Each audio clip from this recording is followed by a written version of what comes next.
Hello everyone, स्वागत है आपका सोनिया टीचिंग क्लासेस में। कैसे हैं आप सब? आई होप अच्छे होंगे। चलिए स्टार्ट करते हैं आज के वीडियो को। आज के इस वीडियो में मैं डिस्कस करने वाली हूँ एमपी वर्ग सेकंड के लिए संस्कृत के महत्वपूर्ण क्वेश्चंस। यह क्वेश्चंस जो है सिर्फ एमपी टेट के लिए ही इम्पोर्टेंट नहीं है, बाकी सभी शिक्षक भर्ती एग्ज़ाम्स के लिए इम्पॉर्टेंट है जहाँ भी संस्कृत सिलेबस में है या जिन्होंने भी संस्कृत सब्जेक्ट को चूज़ किया है। तो वीडियो को अंत तक ज़रूर देखिएगा। चलिए बिना देरी के स्टार्ट करते हैं वीडियो को। सबसे पहला क्वेश्चन है, रघुवंश महाकाव्ये कीदृशः मंगलाचरणो अस्ति। रघुवंश महाकाव्य में कौन सा मंगलाचरण है? आशीर्वादात्मकः, नमस्कारात्मकः, कथावस्तु निर्देशात्मकः, उपर्युक्त सर्वे। फ्रेंड्स, आप लोग भी आंसर देने की कोशिश करिएगा जिससे आपको पता चले आपकी तैयारी कैसी है, और वीडियो के अंत में ज़रूर बताइएगा आपके कितने क्वेश्चन सही हुए। तो इस क्वेश्चन का सही आंसर है ऑप्शन बी। रघुवंश महाकाव्य का जो मंगलाचरण है वह है नमस्कारात्मक। ध्यान रखिएगा, मंगलाचरण है क्या? वागर्थाव्यु संपृक्तो वागर्थ प्रतिपत्तये जगतः पितरो वंदे पार्वती परमेश्वरो। क्या है मंगलाचरण? वागर्थाव्यु संपृक्तो वागर्थ प्रतिपत्तये जगतः पितरो वंदे पार्वती परमेश्वरो। तो यह मंगलाचरण जो है रघुवंश महाकाव्य का है। ध्यान रखिएगा, आपसे कभी कभी ये श्लोक ही देकर पूछ लिया जाएगा कि ये कहाँ का श्लोक है, कहाँ का मंगलाचरण है, किस ग्रंथ का मंगलाचरण है, तो इसे ध्यान रखिएगा। इसमें छंद कौन सा है? अनुष्टुप छंद है, इसे भी ध्यान रखिएगा। अनुष्टुप छंद है, पूछ लिया जा सकता है आपसे कि रघुवंश महाकाव्य के मंगलाचरण में कौन सा छंद प्रयुक्त हुआ है, तो अनुष्टुप छंद प्रयुक्त हुआ है। इसमें स्तुति किसकी की गई है?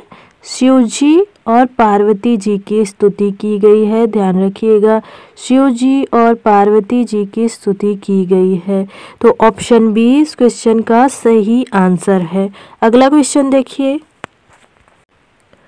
कतमा वेदाः सहस्त्रवर्मा अपि कथ्यते। किस वेद को सहस्त्रवर्मा यानी 1000 शाखाओं वाला भी कहा जाता है? ऋग्वेदः, यजुर्वेदः, सामवेदः, अथर्ववेदः। बताइए किस वेद को 1000 शाखाओं वाला वेद भी कहा जाता है? तो किसे कहा जाता है? सामवेद को। ऑप्शन सी सही आंसर है। सामवेद को 1000 शाखाओं वाला वेद कहा जाता है। ध्यान रखिएगा, किसने कहा है? महर्षि पतंजलि ने कहा है। महर्षि पतंजलि ने अपने ग्रंथ महाभाष्य में कहा है। ध्यान रखिएगा, ऑप्शन सी यहाँ पर सही आंसर है। आपसे यह भी पूछा जा सकता है कि सामवेद को किसने 1000 शाखा वाला वेद कहा है? तो किसने कहा है? पतंजलि ने कहा है, अपने ग्रंथ महाभाष्य में कहा है। ध्यान रखिएगा। अगला क्वेश्चन देखिए, सत्यम वद धर्मम चर इति उक्तम अस्ति। ईशोपनिषदि, प्रश्नोपनिषदि, छांदोग्योपनिषदि, तैत्तरीयोपनिषदि। बताइए, सत्यम वद धर्मम चर यह उक्ति है कहाँ है वर्णित? बताइए। सत्यम वद धर्मम चर यानी सत्य बोलना चाहिए और धर्म का पालन करना चाहिए। यह उक्ति किस उपनिषद में वर्णित है? तो किसमें है? तैत्तरीयोपनिषद में है। ऑप्शन डी सही आंसर है। तैत्तरीयोपनिषद में वर्णित है। क्या है? सत्यम वद धर्मम चर स्वाध्यायन्मा प्रमदाः, यानी सत्य बोलना चाहिए और धर्म का पालन करना चाहिए और स्वाध्याय में आलस्य नहीं करना चाहिए। ध्यान रखिएगा, ऑप्शन डी सही आंसर है।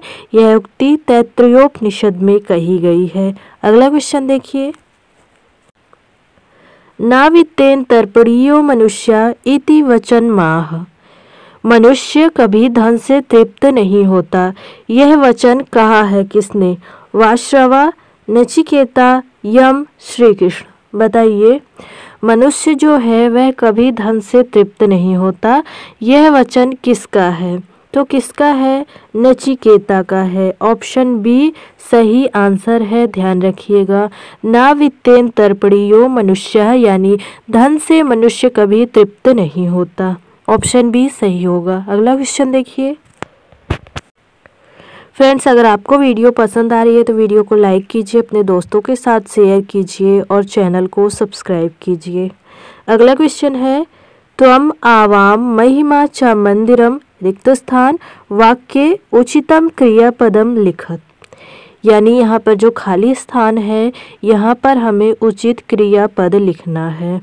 गच्छेम होगा, गच्छेयु होगा, गच्छेयम होगा, गच्छे होगा। बताइए, त्वम आवाम महिमा च मंदिरम रिक्त स्थान, यहाँ पर क्या सही क्रियापद होगा? तो क्या होगा? गच्छेम होगा। ऑप्शन ए सही आंसर है। अगला क्वेश्चन देखिए। प्रदत्ते भिन्न युगलम चिनुत, प्रस्तुत में से भिन्न युगल चुनिए। दुष्यंत सर्वदमनः, तारापीडः चंद्रापीडः, सुकनासा वैशंपायनः, कण्वाः सारंगरवाः। बताइए, इनमें से कौन सा भिन्न युगल है? आपको ऑप्शन पढ़ने से पता चल गया होगा कि यहाँ पर पिता और पुत्र की बात हो रही है। तो दुष्यंत का पुत्र सर्वदमन है, सही है। तारापीड का पुत्र चंद्रपीड है, सही है। सुकनास का पुत्र वैशंपायन है, सही है। कण्व का पुत्र सारंगरो नहीं है। यह क्या है? कण्व का शिष्य है, ध्यान रखिएगा, शिष्य है। तो ऑप्शन डी सही आंसर होगा। यही जो है यह भिन्न है।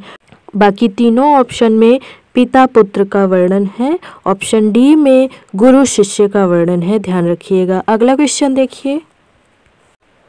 उपनयन संस्कारस्य संबंधे असंगत पदम किम, उपनयन संस्कार के संबंध में असंगत पद कौन सा है?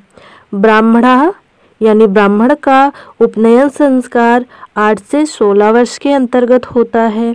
क्षत्रिय का उपनयन संस्कार 11 से 22 वर्ष के अंतर्गत होता है। वैश्य का उपनयन संस्कार 12 से 24 वर्ष के अंतर्गत होता है।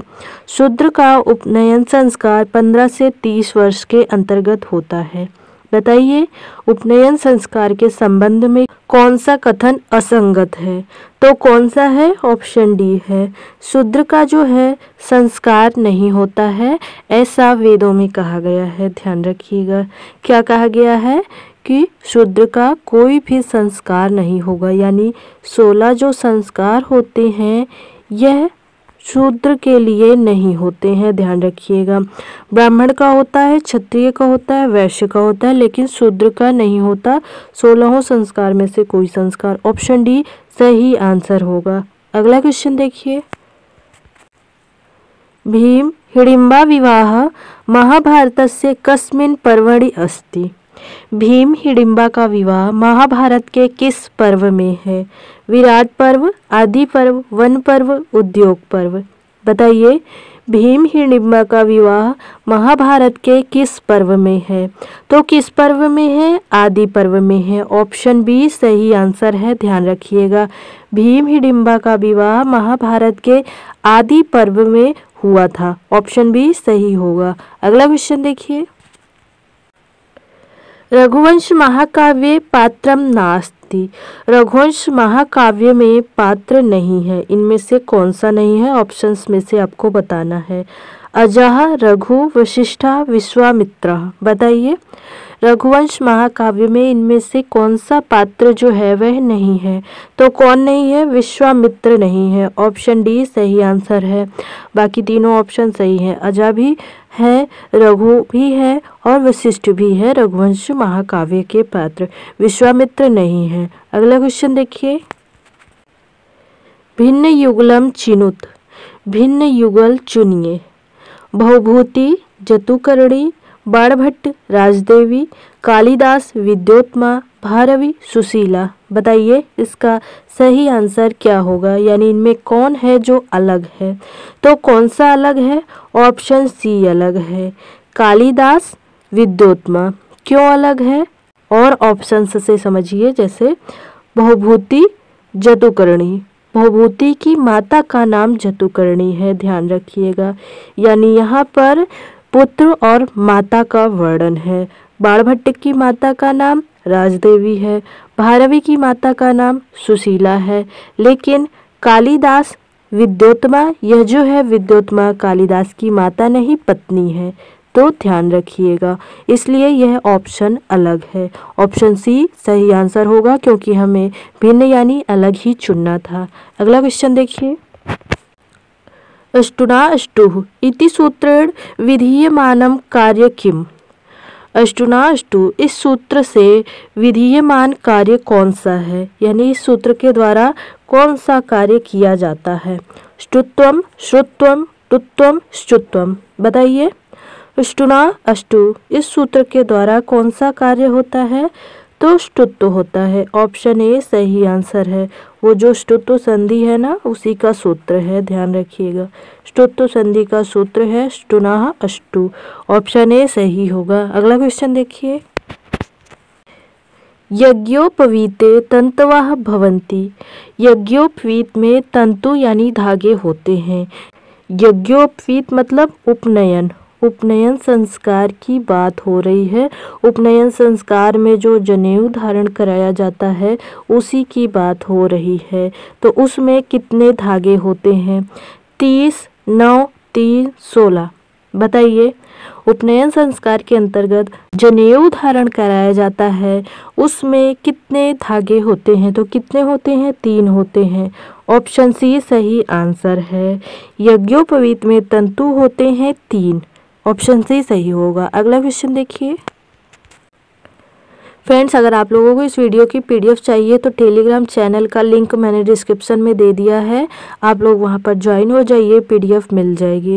1-2 बार वीडियो देखेंगे, 1-2 बार पीडीएफ से अभ्यास करेंगे तो यही क्वेश्चन आपको 100% याद हो जाएंगे और समझ में भी आ जाएंगे। अगर इन क्वेश्चन में से एग्ज़ाम में कोई भी क्वेश्चन आता है तो आपका गलत नहीं होगा, लेकिन उसके लिए आपको 2-3 बार वीडियो देखना होगा और 1-2 बार पीडीएफ से अपने आप से अभ्यास करना होगा। अगला क्वेश्चन है, विदुला उपाख्यानं महाभारतस्य कस्मिन् पर्वणि अस्ति? विदुला उपाख्यान महाभारत के किस पर्व में है? सभा पर्वणि, उद्योग पर्वणि, वन पर्वणि, अनुशासन पर्वणि, बताइए। विदुला उपाख्यान महाभारत के किस पर्व में है? तो किस पर्व में है? उद्योग पर्व में। ऑप्शन बी सही आंसर है, ध्यान रखिएगा। विदुला उपाख्यान महाभारत के उद्योग पर्व का उपाख्यान है। ऑप्शन बी सही होगा। अगला क्वेश्चन देखिए। अहम पात्रेण जलम पिबामि इत्यस्य वाक्यस्य संस्कृतेन कर्मवाच्ये किम रूपम भवति? अहम पात्रेण जलम पिबामि, इस वाक्य का संस्कृत में कर्मवाच्य में क्या रूप होता है? पात्रेण अहम जलम पिबामि, पात्रेण अहम जलम पीयते, मया पात्रेण जलम पीयते, मया पात्रम जलम पीयते, बताइए। यह कर्तृवाच्य है, तो एक ट्रिक ध्यान रखिएगा। कर्तृवाच्य की ट्रिक क्या है?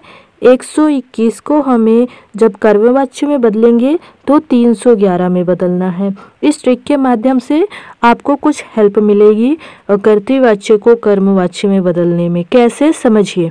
जैसे कर्ता जो है वह प्रथमा में है, तो जब हम कर्मवाच्य में बदलेंगे उसे तृतीया में करेंगे, तो अहम का तृतीया में क्या होगा? मया होगा। 2 ऑप्शन तो ऐसे ही कट गए। फिर उसके बाद इसमें कर्म क्या है? कर्म है जल, जल कर्म है। तो कर्तृवाच्य में जो कर्म होगा वह द्वितीया में होगा, लेकिन जब वह कर्मवाच्य में जाएगा तो प्रथमा में होगा। तो प्रथमा में होगा। और जलम जो है यह नपुंसक लिंग में है, तो प्रथमा और द्वितीया में सेम ही चलता है, तो जलम ही होगा, ध्यान रखिएगा। फिर धातु जो है वह कर्म के अनुसार रहेगी कर्मवाच्य में।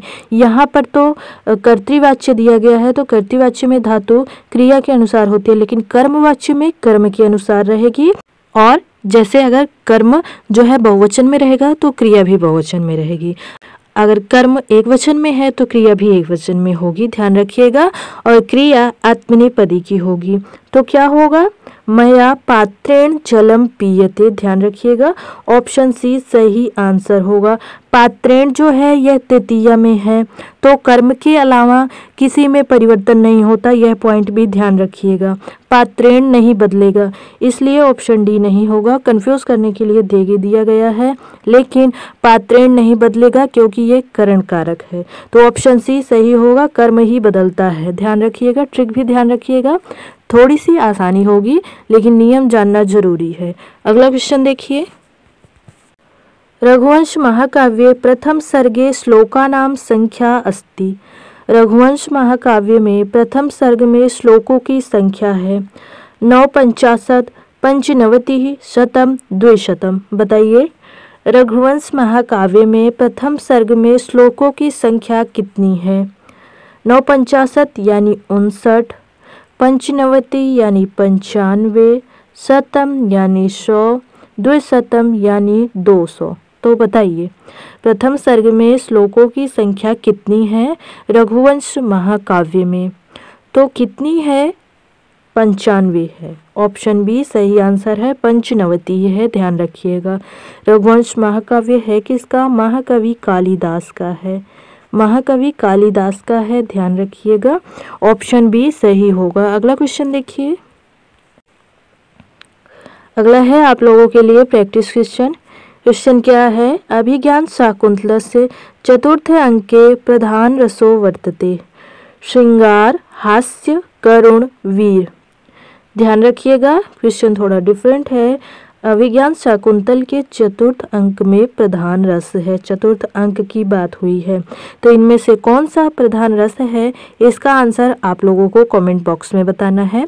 जिसका भी सही आंसर होगा उसे मैं पिन कर दूंगी, जिससे जिन लोगों को नहीं पता है कि इसका सही आंसर क्या होगा उन्हें पता चल जाए। तो इस क्वेश्चन का आंसर कमेंट जरूर करिएगा। वीडियो कैसे लगा यह भी बताइएगा। वीडियो पसंद आया है तो वीडियो को लाइक कीजिए, अपने दोस्तों के साथ शेयर कीजिए और ऐसे ही इंटरेस्टिंग वीडियोस देखने के लिए चैनल को ज़रूर सब्सक्राइब कीजिए। थैंक यू फ्रेंड्स, मिलते हैं नेक्स्ट वीडियो में।